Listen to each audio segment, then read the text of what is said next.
Sa famille est originaire de Limoges. Après avoir passé son enfance à Roubaix, Gustave Nadaud part en 1834 poursuivre ses études à Paris.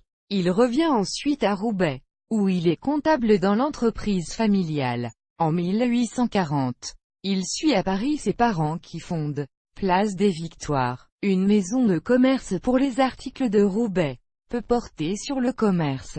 Il commence à composer des chansons vers l'âge de 28 ans. Fort de son succès auprès de ses amis, il publie un premier recueil de chansons en 1849 et place ses textes dans les journaux, notamment l'Illustration et le Figaro. Son répertoire est composé de morceaux populaires, drôles, ironiques et engagés. Avec le roi boiteux, il brosse une satire politique du Second Empire. Son œuvre intitulée Pandore, où les deux gendarmes est interdite par le régime. Gustave Nadaud se nourrit également du contexte social. Le soldat de Marsala lui est inspiré par l'expédition d'Émile lancée par Garibaldi en Sicile. Mais la chanson n'est autorisée que sous la Troisième République. Preuve de son talent, il est l'un des seuls chansonniers de l'époque à écrire lui-même ses textes et à les mettre en musique. Il est à Paris un membre assidu du caveau et de la célèbre goguette de la Lys chansonnière.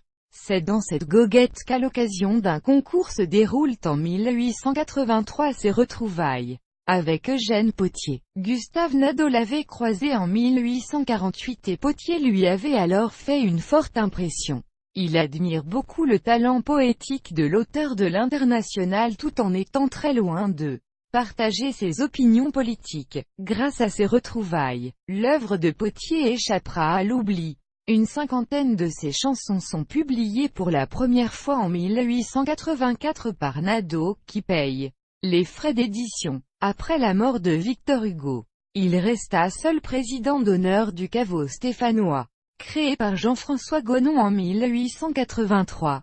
Statuts adoptés le 27 septembre 1883, et participa chaque année, de 1885 à son décès, au banquet donné en son honneur. Le 11 mai 1888 naît le 4e caveau lyonnais, très lié au caveau de Paris. Il fait de Gustave Nadaud son président d'honneur. C'est à la suite de sa participation à un banquet à Lyon tenu à la Villa des Fleurs, le 8 avril 1888, que ce nouveau caveau lyonnais est né.